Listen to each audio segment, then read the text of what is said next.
Hi, I'm Denice Gierach of the Gierach Law Firm. Today I'm visiting with Jim Berglind, and Jim works with us on doing risk assessments for our outsourced general counsel program and many other manufacturing in particular firms. Jim has spent over 40 years in operations and manufacturing. He started his career as an industrial and systems engineer on the plant floor and has gone on to hold the roles of Chief Operating Officer, Senior Vice President of Manufacturing, and VP and Principal in manufacturing consulting practices. Over that time, he has worked on or for about 250 different facilities, including 25 of Fortune 100 companies. More recently, he took over the role of COO for a floundering family-founded company, turned around operations, and worked through the company's sale to a leader in their industry. While consulting, typical clients have been executives facing significant challenges and needing immediate improvement in safety, regulatory compliance, operations competitiveness, cost control, and bottom line EBITDA. Jim has an MBA in finance from DePaul and a BS in industrial engineering from Purdue University.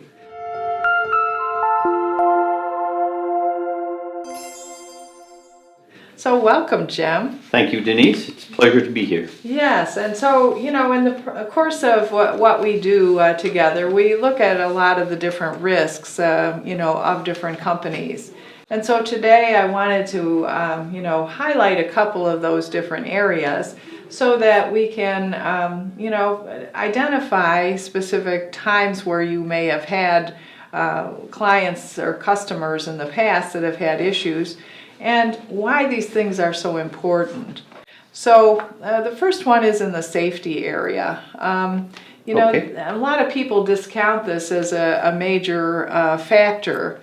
But I wonder if you could tell a story or two and identify some of the specific problems you have seen where, somebody had a plant that burned down or something weird like that because everybody thinks safety is like so easy. So. Yeah, it's easy to become complacent or go to the same place every day and you see the same things and you don't notice how good or how bad you are anymore. When I go into an organization, before we get to the catastrophe things, I usually just ask for the beginning OSHA metrics, typically incident rates and days away from work. Those are two indicators you usually have to file on a quarterly or an annual basis with OSHA, no matter what type of operation you're running. And if they're elevated, and elevated I mean higher than probably a 2 or a 3, and I won't go into the calculations that make that a 2 or a 3, but if you're running an operation, you know what those are, then there's probably opportunity that's costing you as a company money, time, and obviously, maybe expenses on workman's comp cases or whatever. Speaking of workman's comp, then that's one of the hidden things that expenses and costs and indicators about poor safety. If your workman comp insurance tends to go up instead of down, that's a direct reflection on the number of cases or the number of incidents that you've had. And at the end of the day, if you got people off of work or you're paying them to be off of work, you still have to supplement the work that they would do, so you're actually ending up hiring either temp people or working your staff overtime.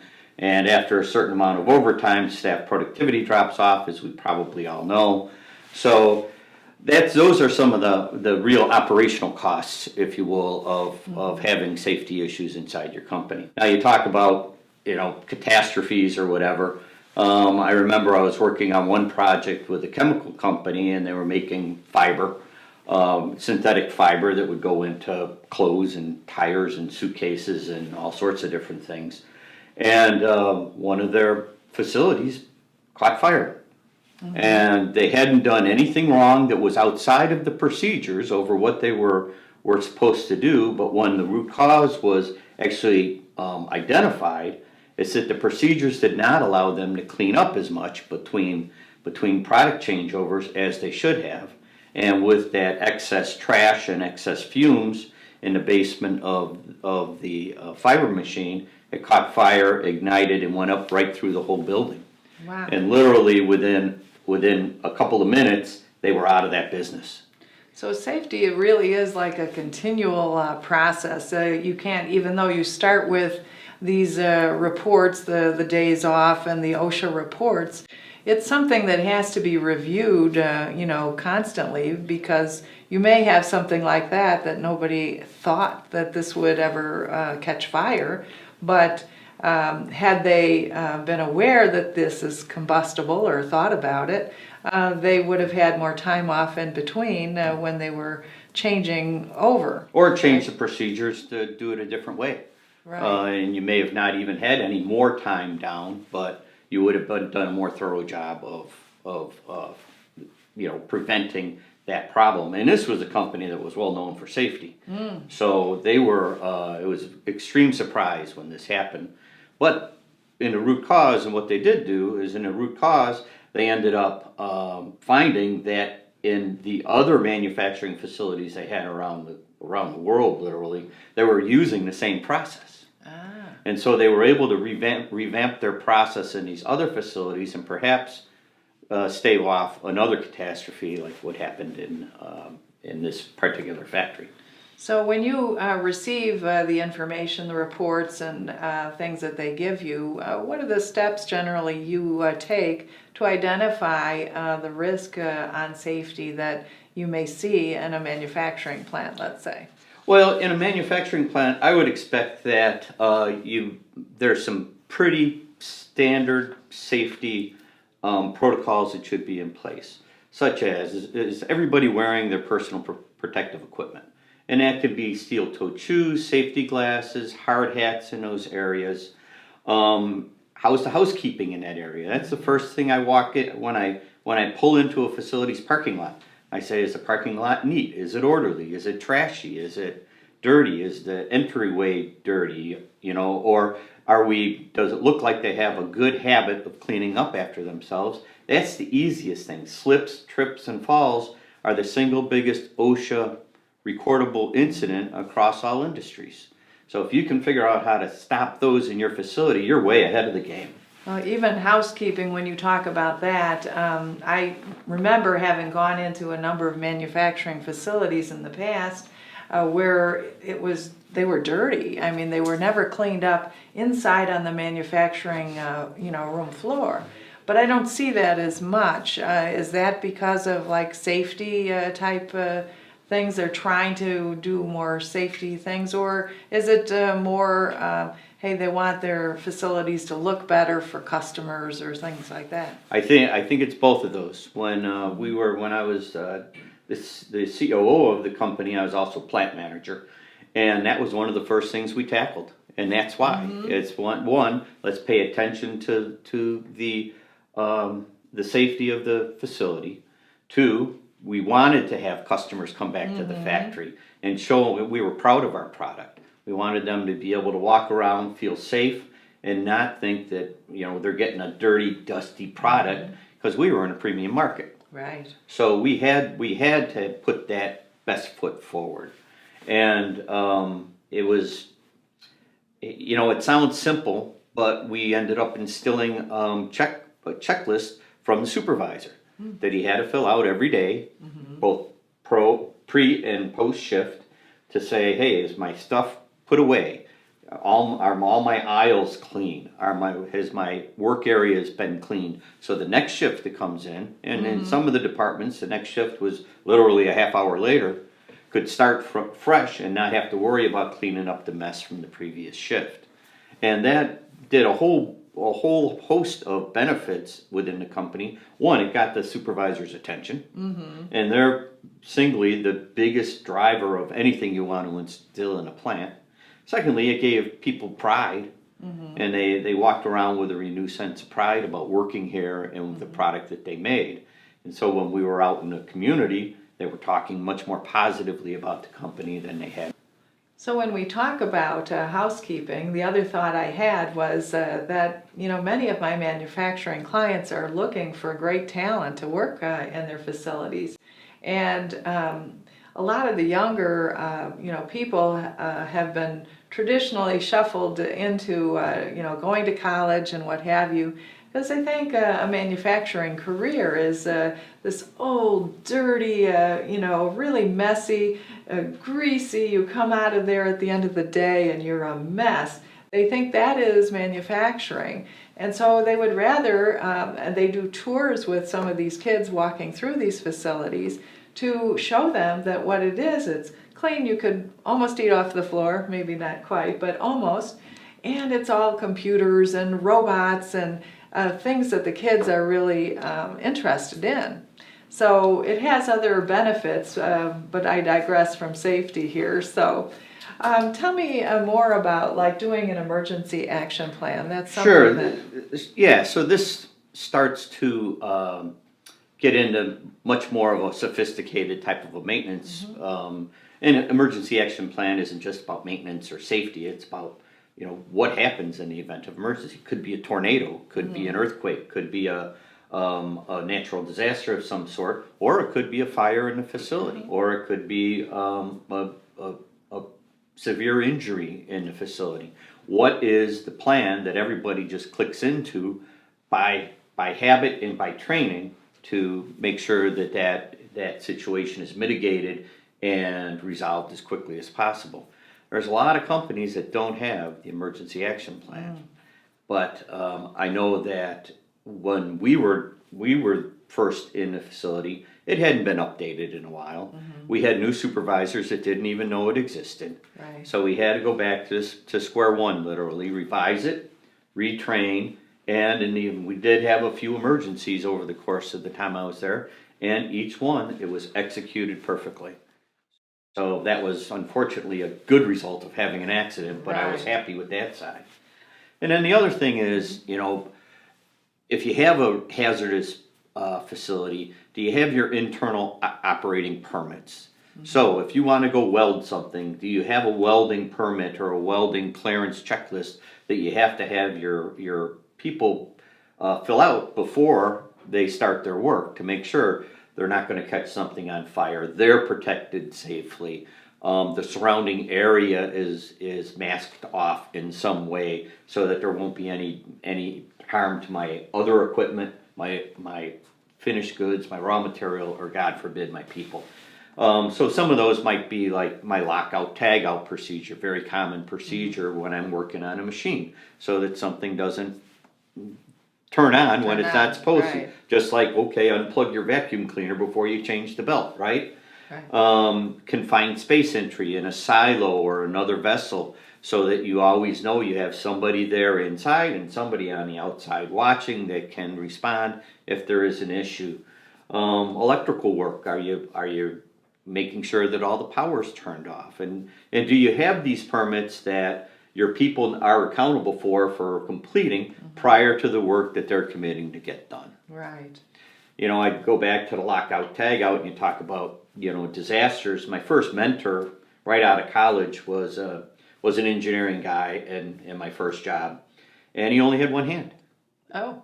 And the reason was he was a master tool and die maker, and he was changing a die in a machine one day, and he did not lock it out and tag it out, and he put his hand up like this on the top of the machine to reach down and grab a tool, somehow activated the machine, and the machine came down and cut his hand off. So it can happen quickly, even to the most experienced and the most professional people out there.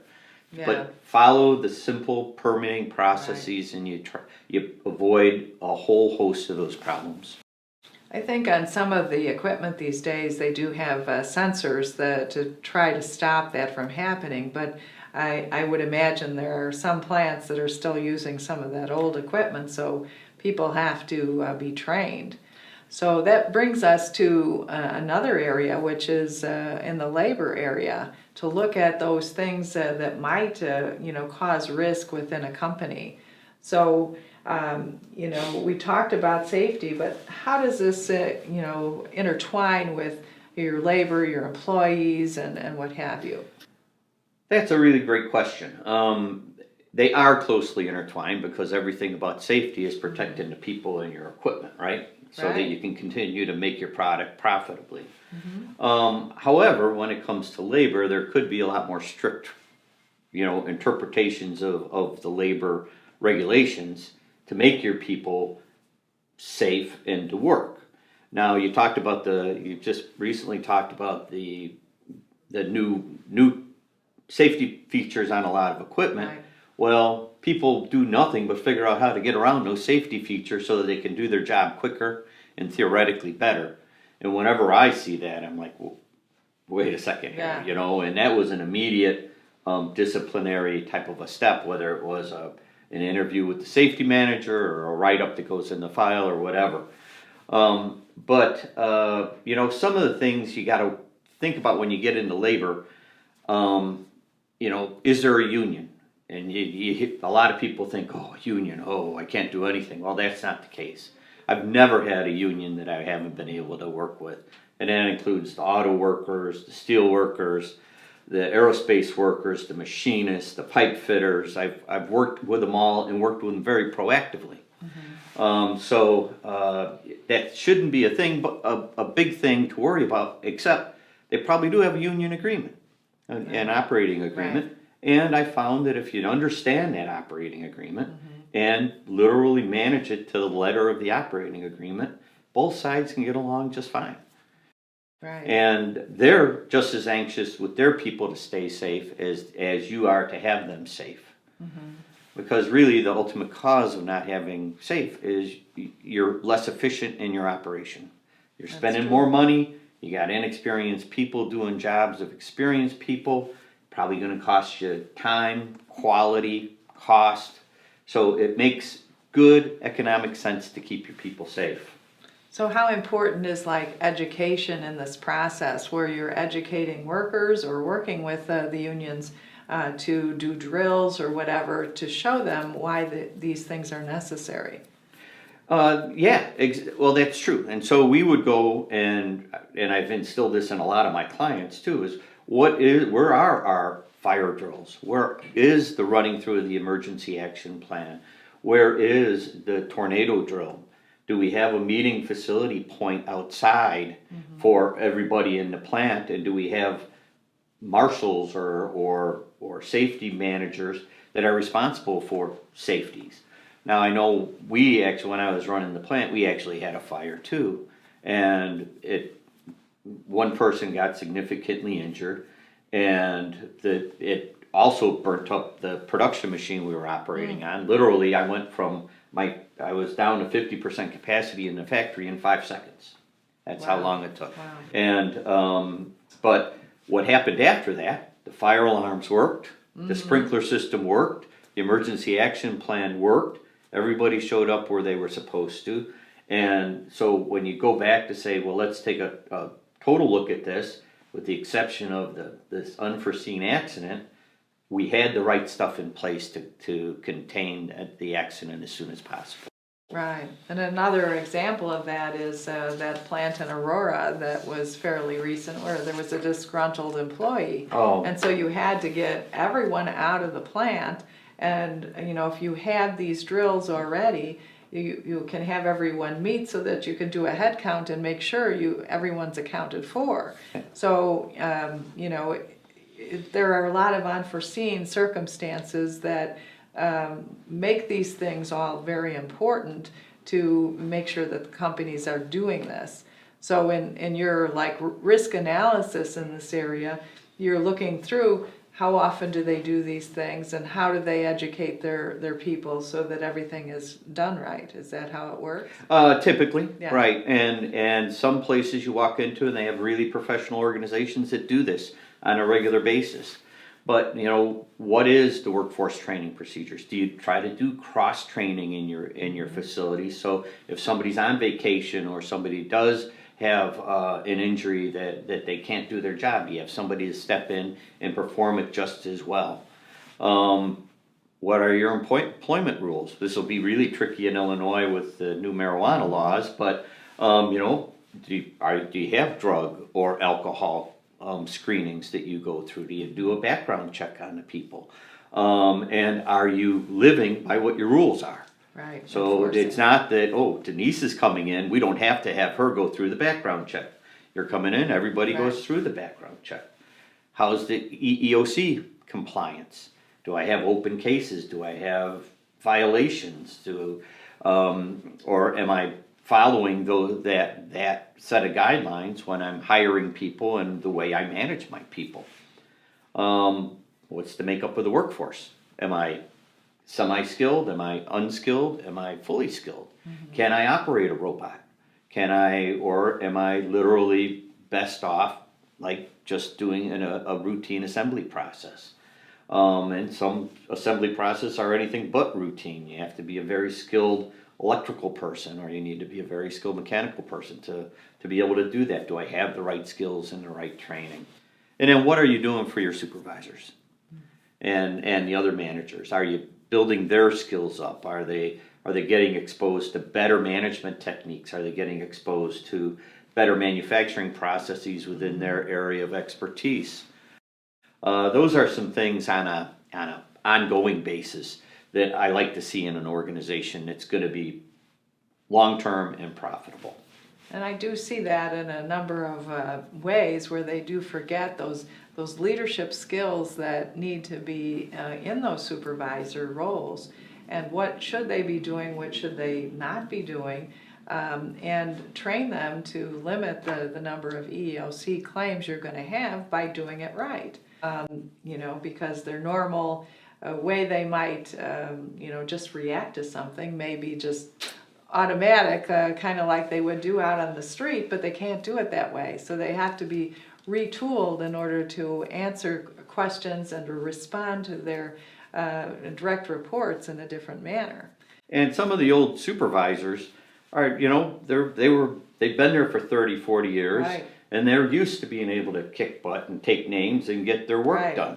Well, today's world, that's Different not the worlds. case. Right. And we found Right. that in one of my best supervisors when I was running the company, had the highest turnover in the department, in the entire plant. So he was making his numbers and doing really nice from a quality perspective, but when you took a look at what his style was, he was also the highest source of complaints into the HR department. Right. So you have to figure out how you balance those 2 points of view. And we worked significantly with the gentleman, and he realized why he had to change. Right. And he really tried to. So. Well, in this day and age where everybody is crying about not having enough workers, too, you have a turnover issue if you get people like that are reacting to their direct reports that way. So that can be a real problem and a source of, affecting the bottom line, really. If you can't get the stuff out, that your clients or customers are ordering, you're just not going to be making the money to the bottom line you need to make. That is exactly correct. So yeah, it's everything really is like intertwined. We went from safety, we went to how those things intertwine with employee and the employee or the force that is actually doing all the work.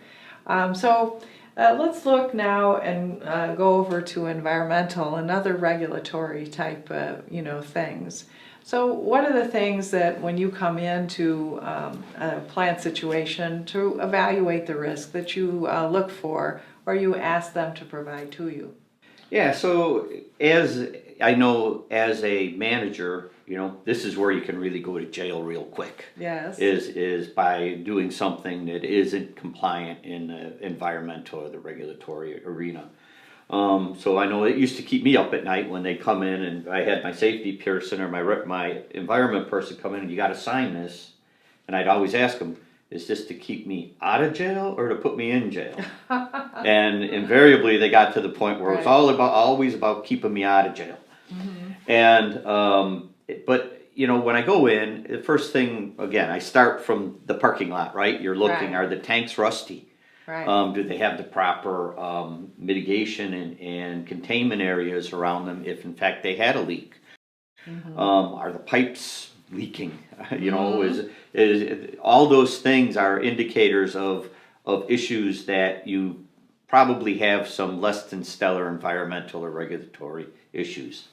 they show up immediately in cases, NOVs, notice of violations, open cases, pending cases, and that's the first thing I'd ask. Do you have any of those? Right. Or when was the last time you had one? Or how many have you had in the last year? One of the challenges with this is your people that are working there, your engineers, your managers in safety, they often view these regulations as, the strict regulations as being nitpicky. And as we know, they're getting more and more stringent every year. Right. So the way we operated 30 years ago when this guy was there learning the process has to be different now. Right. And he may not really grasp why it needs to be different. Right. So as a manager, you have to make sure kind of sort out, is this really something that's important, or is he right? Are they just being nitpicky? And in all of the cases I've seen, and it stretches across manufacturing and oil and gas and certain engineering things for government work, the issue is an interpretation of the regulations. And so, you interpret them one way, and the regulatory body's interpreting them some other way. We had one instance when I was running the company where we couldn't agree on the test. So they had the EPA had come in and said you're in violation, and our experiments and our consulting engineers that we had in said no, do it this way, we're perfectly within the guidelines, actually well below the guidelines. But they say no, you can't do that. You have to close this off. You have to close that off. Now let's run the machine, see what happens. Well, that case went on for 5 years until we finally were able to resolve it by getting the right people in the room and sitting down and saying, okay, now what are we going to do about this?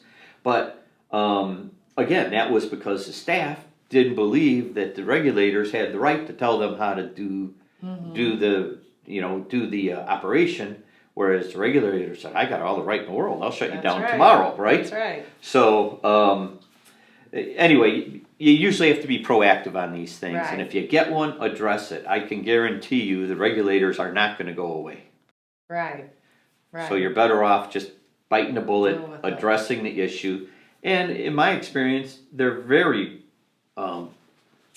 open and reasonable when it comes to discussing various options and various ways to handle the issue. So if you tackle it right away and you're open and honest with them and willing to cooperate with them, they may even show you a better way to do something based on what they saw down the street at a plant just like yours. Right.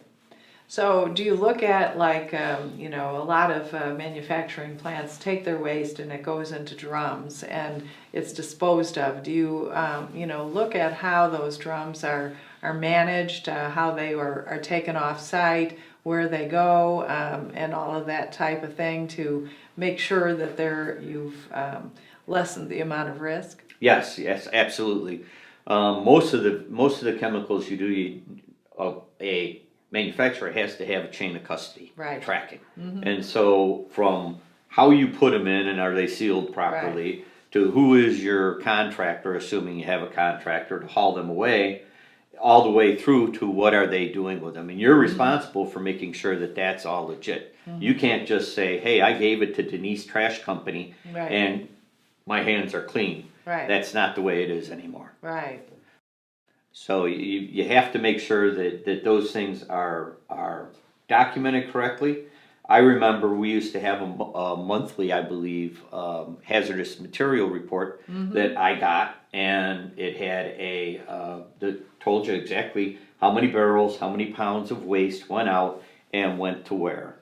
And then we were able, every year or two, we would go audit that contractor right along with our drums to see exactly how they're disposing of them and is it within the legal limits of what they were supposed to be doing. So when you go back into the plant, how wastes are handled, you can sometimes watch the workers how they did it. Now years ago, I had a manufacturing client that had painting booths and stuff, and so that the workers would take, their cans of solvent and they'd be cleaning their paintbrushes or whatever, their materials, and then they would toss it out in the back where they had railroad tracks, leading to, a lot of environmental problems at that place.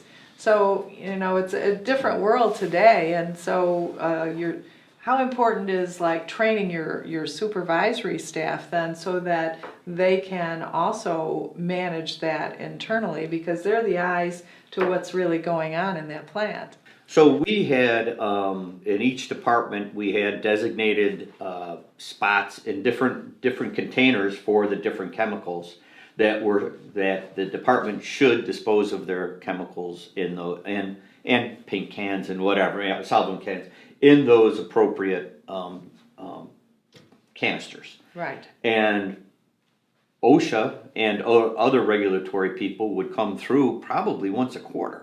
Right. And literally walk through the plant to see if those containers were labeled correctly, whether it's used machine oil or acetone, other solvents, paint, what have you, and were they in good upkeep.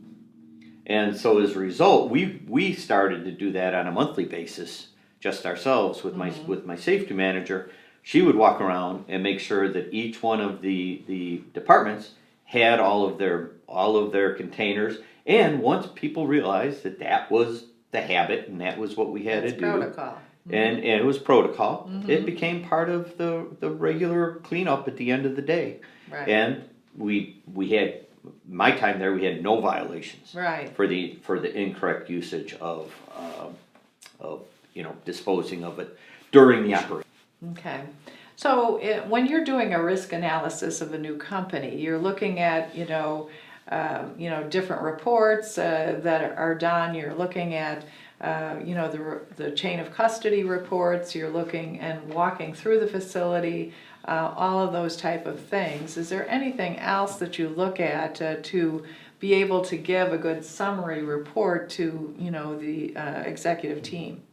Yeah, so a couple of things. One, I would look for, do you have the appropriate environmental license, right? And they come from EPA or some other regulatory agency. On, can I run this equipment, and am I within the limits for whatever that volatile organic compound or whatever else would be leaked into the environment? Do you have the monthly, quarterly reports? Are they on file? I'll tell you this, that when you go to sell your company, that's like the first thing, and that's a no-go on the sale if you can't produce those environmental reports. Do you have an environmental compliance program? So training, again, you get back to the training of the supervisors to make sure they understand the chemicals they're dealing with and what they have to do at every shift, every week, whatever that is, in terms of them making sure that their department's in compliance. And do you have some organization or a person that's responsible for making sure that you keep me out of jail, right? That's right. And to stay up to date on the OSHA and the EPA and the other regulatory agencies' changes or rules, and make sure that we're in compliance with it.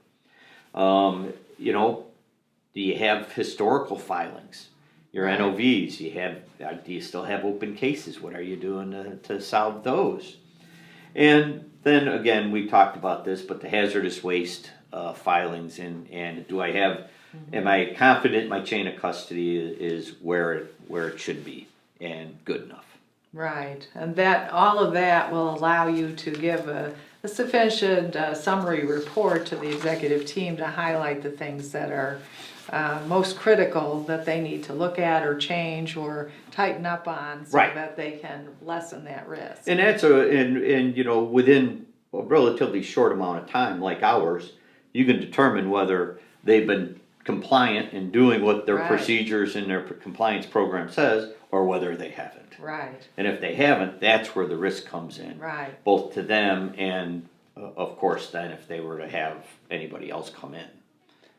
So do you look at this as like annually they should have somebody like you come in and evaluate the risk to make sure that they're compliant?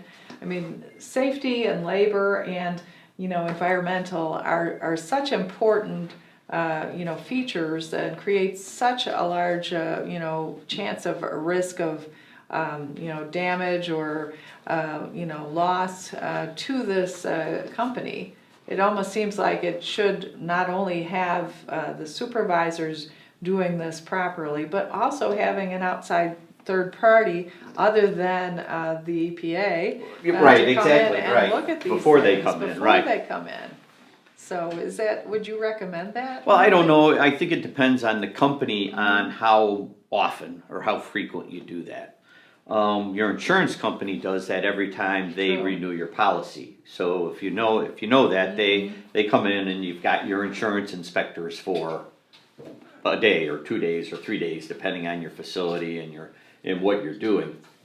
So that's one way, and leverage those guys. They are not there to be a pain in the neck. Right. They're there to protect you and to protect themselves, obviously. But they also usually are very, very well versed in your industry. So feel free to ask them, okay, what's my improvement plan? And usually they do give you, okay, here's the What you should 27 things we found. Right. These 2 need to be fixed tomorrow before we Right. can write your policy. These 25, we'll come back next year and see how well you did on them. Because it's kind of like human nature, even if we have policies and things in place and a protocol to follow, we get lazy and we, don't follow every single thing, or we, forget steps, or we skip things. Yeah. And so, to bring people back to the way it should be done helps to lessen those risks. And out of sight, out of mind, true. right? That's true. So you hand your 27 list to your environmental engineer or your safety manager or whoever. Yep, great. I don't have to do this for a year.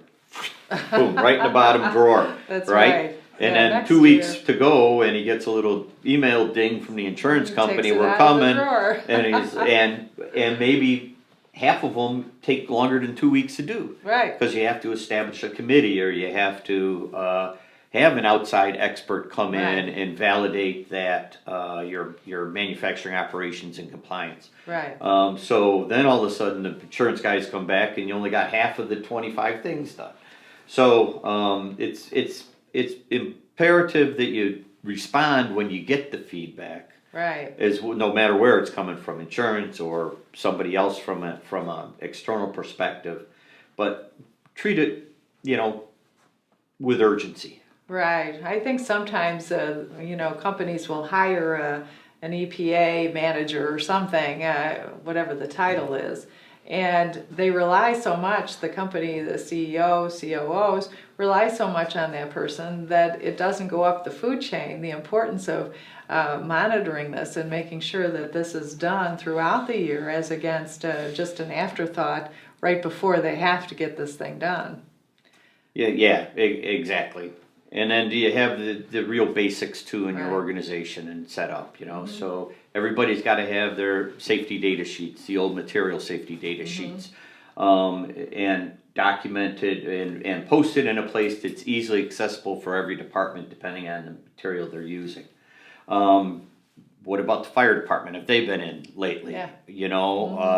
There's all sorts of different people and ways you can get a good assessment externally for your facility Right. on are you Right. at risk, or do you really need to Right. sit down and figure out an improvement plan. Right. Okay. Well, let's look at the area of property, buildings, facilities. Most people don't think of that as a risk area, but it's something that does have a fair amount of risk. Can you talk about that a little bit? Sure. One of the things that people sometimes assume that property is property or buildings are Right. buildings, right? And we already talked at length about the hazardous materials. Correct, yeah. And do you have any, store any, use any? But one of the things about the property is can the buildings and the facilities actually handle the fumes and the other issues that come with those hazardous materials? But usually they're either brand new or pretty aged. And at the core of it, they could be the biggest source of lawsuits and claims and customer claims against your bad material, you know, so they really are an important asset that we have to manage from a risk perspective as well as from an operational perspective to keep the expenses down, make sure those go back into the profits, but also keep your exposures down on the from a regulatory or a legal front. Right. I think many times business owners try to cut corners on some of the normal maintenance on buildings. So they might have leaks that come in and they impact the quality of the work that they're sending out or having to redo. So that's rerun materials that cost them money. Or it could, result in some animals being able to get in. I've had that happen. Yep. Or, have people actually be able to break into the facility, which impacts your safety as well. I think that's why I initially said I think this is one area that's overlooked by people when you're examining risk because they think, why should this be that?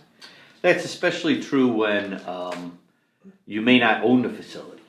Right. Where you're renting it or leasing it from somebody. I know in our the family business I was associated with, the family had broke out the building into a family asset versus from a business asset. So the business was paying rent to the family for the building, extraordinary amount, by the way, but we fixed that.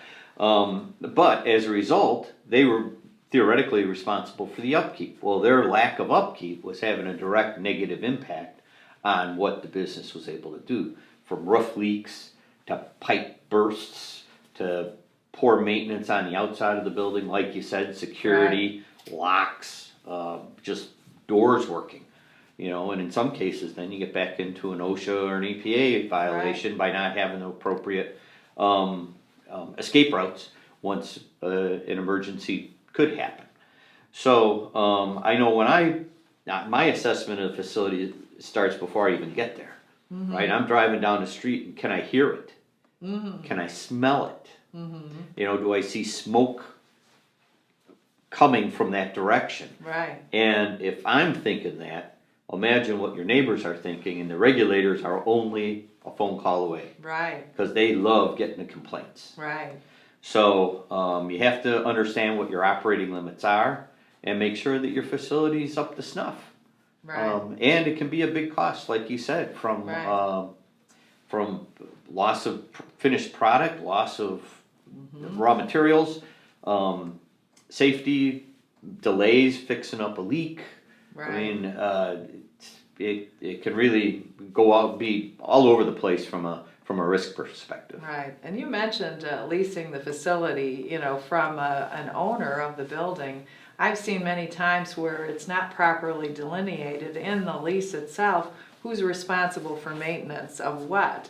And so you might be in the middle of winter and your HVAC system goes down or starts, leaking, you're getting fumes from it within your facility, and it causes you to have to shut down in order to get that thing done or fixed.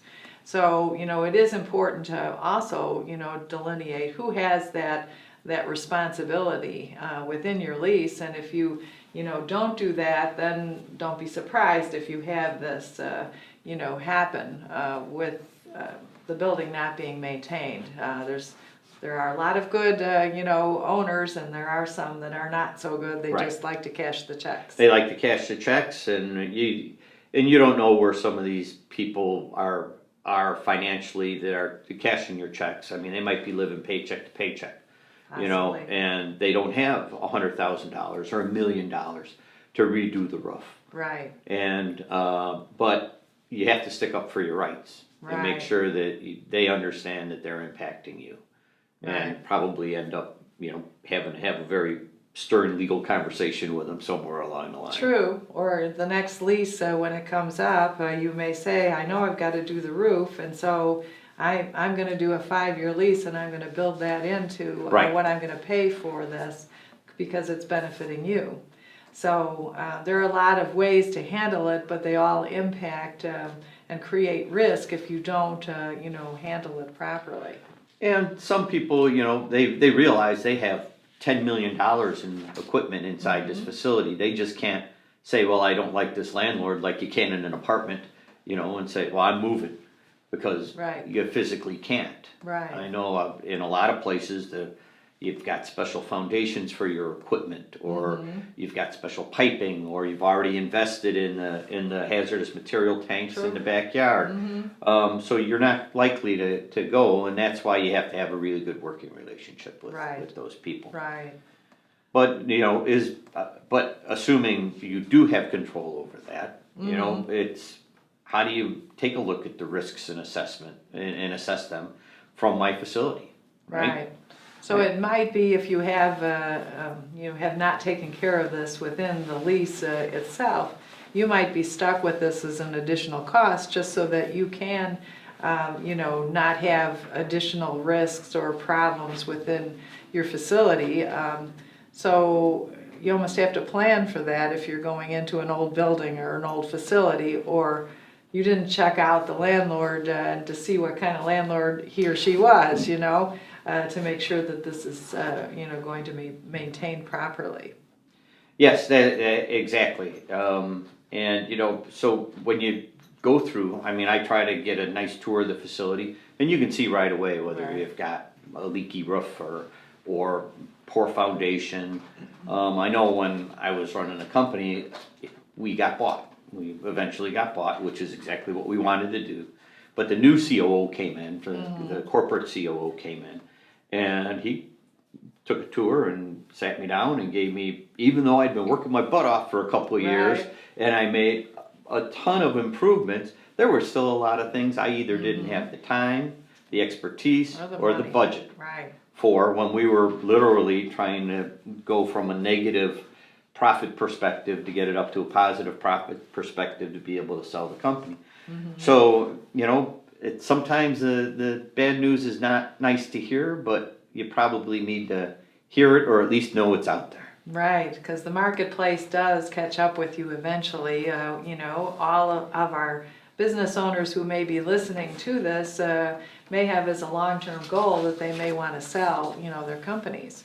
So even if it's not directly impacting you today, it will impact you when you go around to sell. Someone else is going to be looking at that package called the building. What's their cost they're going to have to incorporate after you get done. It's kind of like watching Property Brothers on TV, right? That's true. Okay, I can buy this house for $400,000, but you're going to have to put another $100,000 into it. Right. So I'll buy it for $300,000 instead. Exactly, or try to. Exactly. Right. So I know we talk about, the hard facilities, which are, your building and what have you, your plant. But there's also things that are intangible that, need to be looked at, such as your intellectual property, trademarks, copyrights. Even your trade secrets is a big area I see for people having taken risks and not understanding what those risks really mean to them. So how do you, review those in terms of evaluating the risk? Well, you just start off by asking those questions, right? So how is your intellectual property protected, right? And do you have trademarks or copyrights or other vehicles that would protect that? Trade secret agreements, non-compete clauses for your employees that are leaving, those kind of things, so that you ended up getting a good picture of, yes, I'm protected, or no, I'm not. Chances are they know they're not when they're not, because if they've already had their product concept stolen, I should say. And who knows what's going to happen overseas nowadays with all the pirating that's going on that way. If your product's one that's viable to be able to have that be done. But, how about just internally? What's your policies internally for sharing information, right? I remember when I was working in Texas, I had a whole bunch of friends that worked at Texas Instruments. And they just had a policy where you just don't talk about work. Period. And they wouldn't even let me know how many people they were supervising. They'd just say, I can't tell you that. Okay. What's your job? Well, I'm a supervisor in the maintenance department. Oh, and that's all you'd get. Right. And right. I still know these people 40 years later, and they're still not telling me anything. So that just got indoctrinated into it. I did a lot of work with DuPont over the course of my career, and one of their things was you just don't talk about work outside of work. Right. You don't even, if you're on an airplane, you're not even reviewing a report. Because you don't know who's sitting next to you and how good their site is, or are they literally into industrial espionage?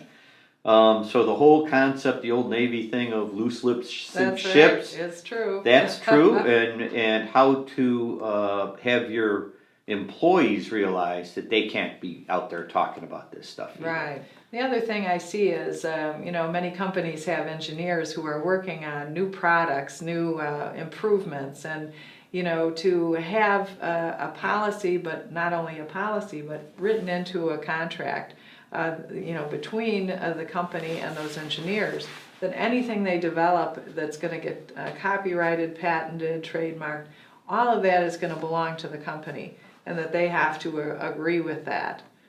So that's one thing that I think has to be looked at, and now we're going into like legal documents as well to support, the management of that risk. And that's really important if you're using contractors or short-term people. So you may hire the expert in battery manufacturer to help you design your next level battery for the iPhone, for example. Right. Well, that's his specialty, and you need him once. So he's going to go get another job doing something for Samsung later on. Right. But how do you keep control of that? I know in all of my contracts that I've signed as a consultant, there's usually an ND, a non-disclosure agreement clause in all of the contracts. Right. And if there isn't, and you're just signing a contract with perhaps another consulting company, their master contract with the company has got that NDA clause in it. Right. Which has to be, and I even make sure it's in mine. Right. So that I don't want to be sued 5 years down the road for negligence or whatever because I let something slip. So I just don't talk about things. And then in the area of trade secrets, it's important from a legal standpoint that you maintain, control of that and you safeguard that. If you don't, then it's not a trade secret. Sometimes it's even marking things confidential, and it's as a need-to-know basis. So in a company, when you're looking at the risk analysis, is it important to have like a sign-in sheet? This person is signing to take this thing out or to look at it in order to maintain the safeguard, the protections for that trade secret. I think that's a great idea. I guess I haven't been smart enough to work on a whole bunch of trade secret stuff, so I haven't had that. But I remember back in my early days of when we were doing design work for the government, that was certainly a requirement. The blueprints were, and I'm dating myself, the blueprints were kept, and you signed out, and it was your level in the organization or level within the defense community on whether you could see that or not. Right. I'm finding that more and more as information gets shared. This is the response or the defense in court, that if we don't set up the proper safeguards to protect it, the court's not going to protect it for you. And so that's why I think it's very important to, incorporate that, to look at how do they treat their trade secrets, who is responsible for safeguarding it, and how do they, anyone who gains access to it should have one of those non-disclosure agreements and acknowledgement that that belongs to the company. Should the things be marked confidential to show what's confidential and what's not.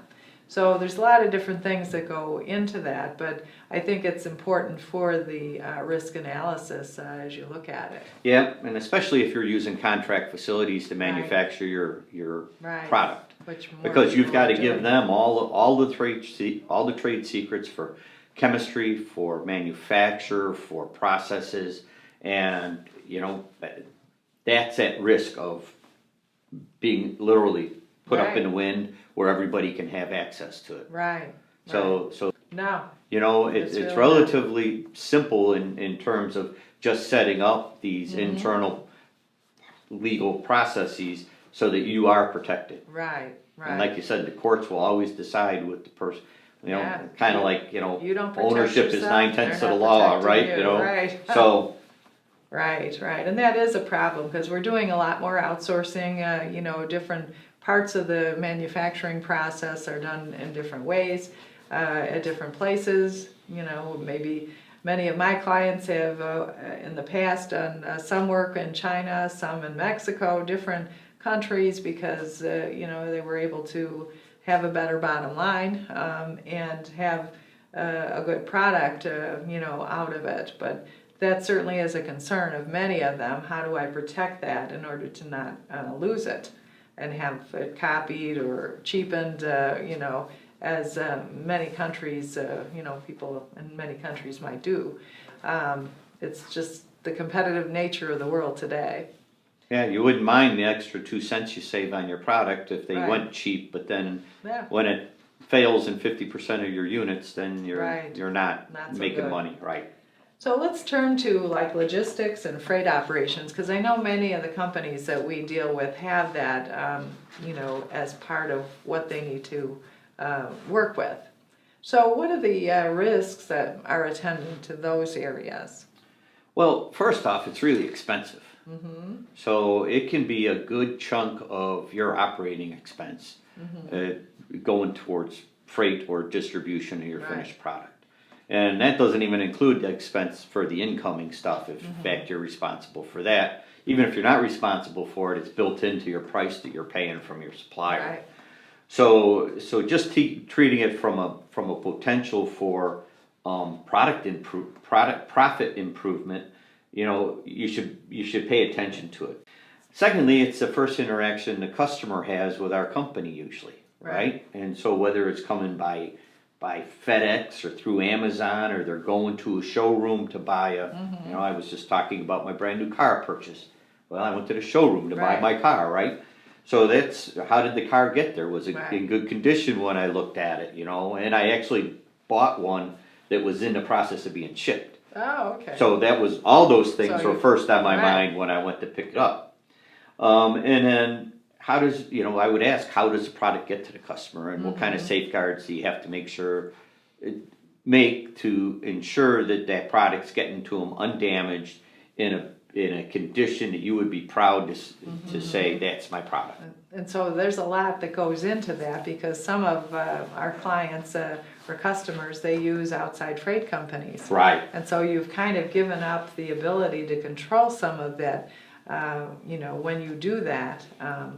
But I guess you can always have inspections done, even at the client site, to make sure, spot inspections, that whatever you have, it's going to be substantially, 99% is going to be all in really good condition, otherwise you're not using them. Yeah, we actually used a contract freight provider, and it took a while to work that relationship so Right. that we both understood each other. Right. But in our business, we would have known immediately from the customer that the material showed up in poor condition. Right.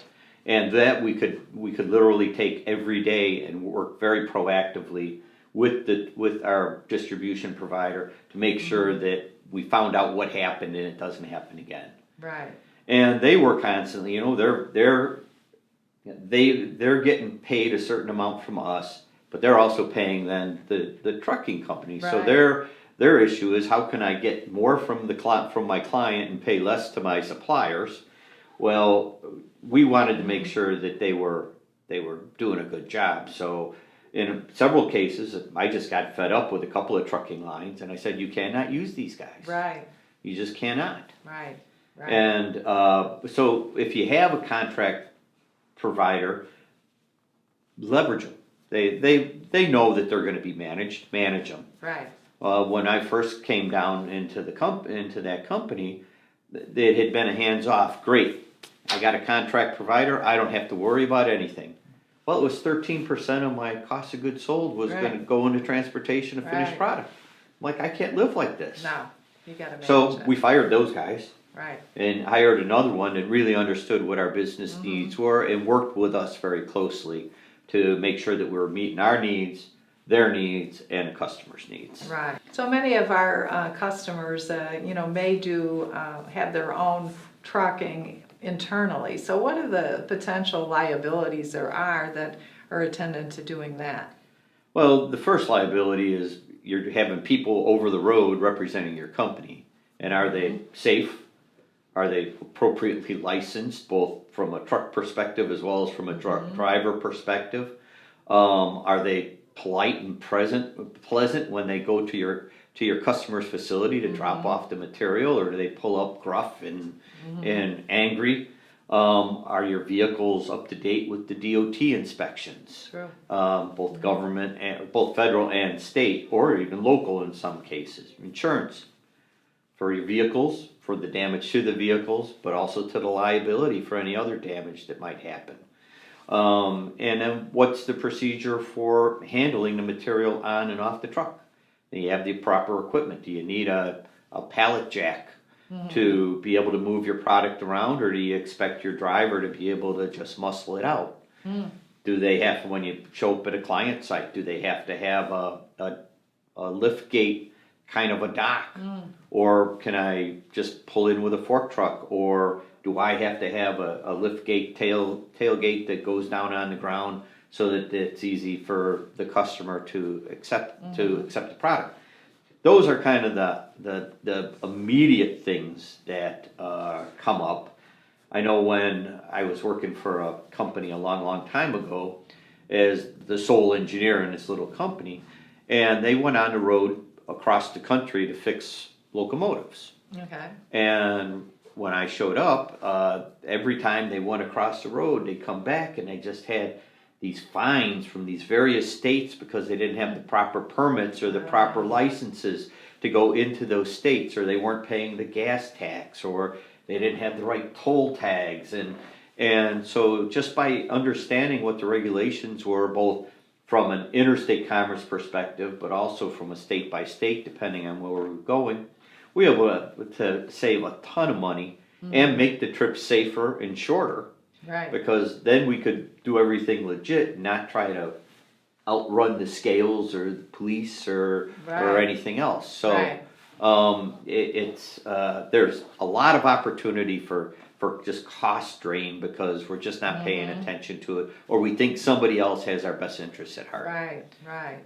So those are some of the things from having our own, but of course then you get the biggest liability is, what if your driver has an accident? That's true. Right, and then all sorts of things go in. So what's the background checks on the drivers? Do you do regular tox or alcohol screens on them? Right. What are your insurance regulations that you're dealing with, and are you following those? It's real easy to say, hey, Joe knows how to drive a truck, Right. even though that's not his job and he's not insured, but he's only going 3 miles to drop this package off. Only takes 3 miles. Exactly. And we just, wherever I've been, I just put a kibosh on that right away and said, no, we're following the rules. We're licensed. That's a person's job. We're going to make sure that person can do their job and that he's going to be successful at it. Right. And if we can't figure that out, then we've got to go back to the drawing board and figure out how we do get it in place. So how important to this area is like education, to know what to look for? Is that a component that you would look at when you're going in to evaluate the risk? Well, I think if the answer is yes, it's important. Yes. But when you go in to evaluate the risk, you know whether that education was there or not, because you get on the checklist that I went over, or the points, you get a really poor rating on those points and say, okay, well, somehow we need to get these processes in place. Right. Chances are that people aren't doing it on purpose, or there may be a very, very legitimate operational constraint or budget constraint that prohibits them from doing the right thing. Right. They think. Right. But, ultimately you'll see right away whether they're in good shape or bad shape, whether the people that are running the operation know what all the requirements are, And if they don't, then it's a risk that you go back and say, well, wait a second, we're not gonna, we have to change this fundamentally before we can even start thinking about improving it. Right, right. Yeah, it's an overlooked area, I think. We concentrate so much in like a manufacturing sense of, safety in the manufacturing process, but sometimes I think we forget actually looking at, okay, this is output off of the plant site, and, how are our trucks, how are they driven in the marketplace that we live in? And are our people safe, and are they doing the right thing by us? So is there anything else that you can think of that, you wanted to say about freight operations or logistics? Yeah, the only thing I would add is how are we getting our product into our plant? So our raw materials Input. or our work in process materials, and in a lot of cases, people will own that process as well. They'll send their tanker to some sort of a chemical facility to be filled up with a hazardous material, perhaps, or just even regular material. And am I doing that, or is that coming to me from a supplier? And where do I take ownership of the custody of material? And this is just as important going out, especially if you're shipping internationally. Where does the ownership change? Because if you're shipping from us, let's say you're exporting to Spain, and you were using container ships. Well, who's got the liability if that container falls off the container ship? Right? Because there's whatever, $100,000, $1 million worth of stuff that's in the bottom of the ocean. Right. Who's got the liability for that? And the same thing is especially if it's hazardous, if the product's coming to you and there's a leak on the way, did you have ownership of that product, in which case you're responsible for that leak? Or did your supplier have ownership for that product, and therefore he's responsible for the leak? So we get into issues of insurance and, making sure that the insurance is going to cover those situations where our customers have that liability. Or it's really spelled out in the customer agreement or your sales process. Right. It says, it's free on board my plant. Which means the minute it gets on that truck, you own it. And everything from here on in is your liability versus, free on board their plant. Which means our liability extends until they accept delivery at their facility. So, or any place in between. A lot of international things are at the international dock. The dock, right, where the container is accepted from China to the United States, and that's where the material ownership changes. So there's a whole bunch of different ways it can work. Just be clear and understand what it is. Okay. Well, I think this was a good summary of the freight operations area. And, I think we have, in this interview, we've been talking about a lot of different risks that our customers tend to have to look at in order to make sure that they're doing proper management of and not incurring a lot of losses as a result of not looking at these. So I really thank you for spending the time today to go through all of these things, because I think this is a really valuable, lesson to all of us to look at these things periodically. And as I say, this is what we do with all of our customers that are in the Outsourced General Counsel program. Not everyone is manufacturing, but even if they're in service, certain aspects of this apply to everybody. So I think it's a valuable thing, and thanks so much for thank you. doing It's this. been a pleasure. Thanks a lot, Denise. All righty. Take care. Thanks.